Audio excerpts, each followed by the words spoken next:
There are 4 massive reasons you should consider retiring early. Now, many of you know the common ones, which is, yes, I want to spend time with family, and yes, I want to travel more, and I want to enjoy my life to the fullest. We call that retiring to. Then there's retiring from. I can't wait to retire from my boss, from commuting, from deadlines. And I want to ask you to ask yourself honestly, where are you on that line right now? Are you currently in the space of, hey, I really just want to retire from XYZ and I can't wait to be done with that. Then I'll figure out my retire to. Or are you like, I really just want to retire to travel. I just can't wait. That's what I'm trying to get to. Or are you both? You're allowed to be both. You're allowed to be, in fact, that's healthy if you're saying, I can't wait to retire from commuting so I can spend more time traveling. But a lot of you I find are just on one, which is odd. I didn't think that would be the case. But I ask my clients that, and I'll often get the answer of, I don't even have time to think about what I'll spend my time doing. I'm so busy working. And I'll also get the answer of, I just financially need to make sure I can get to a position when I can do all these things. I'm not worried about retiring from anything. So if you don't mind, if you're watching this on YouTube, please comment below and let me know where you are. If you're listening on the podcast app, send me a note. You can go to my website, earlyretirementpodcast.com, and submit that, or just send me an email. Now, here are the 4 things I'm going to go over today. And please know, my name is Taublieb. I'm a certified financial planner, host of the Early Retirement Podcast, this podcast, and I'm the Chief Growth Officer here at Root. So if you're watching on YouTube, you can see I'm pointing to my Root shirt at the moment. Number 1 is retiring early, obviously, can significantly improve your health, especially if you retire to something, and here's what the stats say. A large study from UK Whitehall 2 found retiring at 60 led to a 32% lower risk of chronic diseases compared to working longer due to reduced stress and more time for healthy habits. Retirees who use the time for walking, exercise, meal planning, they see improvements in blood pressure and inflammation markers. Now, the caveat is you retire early without a purpose, that increases depression, so planning meaningful activities is key. A quick story on this, I've shared it many times. I had a woman who reached out who said she was so upset she had $3 million. I said, listen, lady, I don't want to be mean here. I don't hear that all the time. Why are you upset that you have $3 million? I know people who would love to have $3 million. She went on to say, because I found out I didn't need $3 million. If I had 2 to 2.25, I could have done everything I wanted and more. I said, tell me more. She went on to say, I now want to hike and travel more than I thought, and I don't have the health to do so. And that's in large part because I have sciatica that really got, uncomfortable for the years I was sitting at work, the last 4 or 5, 6 years, to get to that 3 million mark when it was just unnecessary. So make sure if you are retiring, you're thinking about your health in a major way. Number 2, we call this time freedom. Time freedom allows you to invest in relationships, which boosts your longevity. There was a Harvard study of adult development that found close relationships are the strongest predictor of health and happiness in later life. Literally, number 1, retiring early allows for time with grandkids, family, community, which all lowers mortality risk. So don't do it for the scientific benefits. Do it because you want to do it, but know that there is a benefit that comes along with it. It shows social connection reduces cognitive decline by 30 to 50%. That is the article of Good Genes Are Nice, but Joy is Better in the Harvard Gazette. Finally, statistic number 3, the next statistic is retiring early lets you use your health while you have it. I talk about the go-go years, the slow-go years, and the no-go years. The go-go years are age 55 to 70. The slow-go are 70 to 85, and then 85 plus are the no-go years. So these go-go years, that's where you typically have your healthiest window for travel, adventure, active pursuits. 70 to 75, activity levels often decline due to physical limitations, even in healthy people.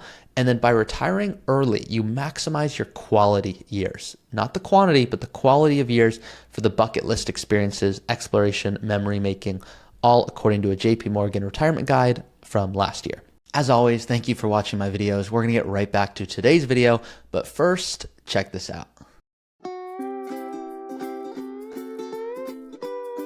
Gary, what is this? Aloha, babe. Come sit down. I saved you a seat. The luau is about to begin. I said I wanted to visit Hawaii, not experience it. Consumer Reports says this is a much better value. So put them on. Enjoy. We'll be in Hawaii. Oh, Gary. Haven't you been saving long enough? Talk to a Root financial advisor and get the most life out of your money. Look, we're fire dancers! Oh, you burned me. Now, hopefully you laughed a little bit and that was a fun commercial. But the reason we made it is to show yourselves, hey, if I did save and invest well, maybe I should take the trips to Hawaii. Maybe I should consider retiring earlier or redating my spouse. Maybe it's been a while because you've been working for 30, 40 years and you don't have as much time to dedicate to one another. So we always say the sign of a good financial plan is a life well lived. Now let's get back to today's video. Number 4, cognitive decline is linked to work stress and sleep deprivation. Chronic work stress, poor sleep, and limited downtime accelerates cognitive decline markers. Retiring early can improve sleep quality, lower your cortisol, reduce your burnout, and preserve cognitive function. There was a French study that found those who retired at 60 had a lower risk of dementia, particularly in high-stress jobs. So these are the 4 massive reasons to consider it. Here's when not to consider an early retirement, which might sound weird coming from the early retirement host. So the reason when you should not retire early is if financially you're just not in a position to do it yet. Don't retire just because you're so done with your work, your boss, your deadlines, commuting, whatever it is, because you will regret retiring going, well, yeah, I did it, but I can't really do what I want to do. That's number 1. Number 2, don't retire until you've at least thought through something, one thing that's really going to light you up. That is allowed to be, I want to sleep in. I want to be able to drink wine on a Sunday night and not worry with those Sunday scaries for Monday. It could be whatever you want, but I've talked to a few people who go, I really just don't know what I'm going to do. So I'm continuing to work just because I don't know what I would do otherwise. Don't retire until you have something you're excited about or you will become more depressed.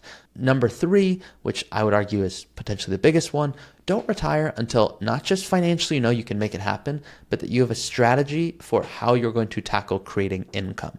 So that's tax strategy, that's withdrawal strategy, that's all the things related to income creation.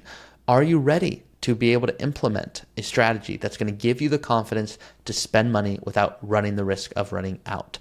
Those are the 3 main reasons when I would just say definitely don't retire early. What I encourage you all to do, as you've seen in previous episodes, I've been talking about 6 statistics from wealthy retirees. I've been talking about average 401k balances. Just go find out. That's what the tool is designed for that I talk about so often because it's amazing. You can go build your own plan in literally less than 5 minutes and you can see what it actually will mean for you if you can retire early, meaning how much you can spend, your projected tax payments, and then what if scenarios? What if you want to downsize? What if you go long-term care was way more than I expected, or I wanted to work part-time, or it turns out I want to do a home remodel? You can see the impact. So I had an example of a case where someone wanted to do a home remodel of about $35,000, and they found that if they did a home remodel of about $70,000, double, they could do everything they wanted and more still in retirement. So the risk is that they do the first home remodel and it's not to the degree they want. And so now they're looking back at life going, why didn't we build that pool or whatever that may be? If they're in a fine position to do so, you want to make sure you're looking at the finances realistically, because if not, the risk is you regret not doing something when you were in a fine spot to do so. On the flip side, there's the risk of overdoing it and therefore run the risk of running out of money, which you don't want either. Of course, there's a fine balance there. So why do we exist here at Root? So that we can help clients optimize everything they've worked so hard for. We are their true partner. So if this resonated with you, please like this video on YouTube. Please comment below which was most interesting to you. Which of these are you most excited to start really tackling? What are you going to retire to? I love getting to hear it from you guys. That's it for this episode. I'll see you guys next time.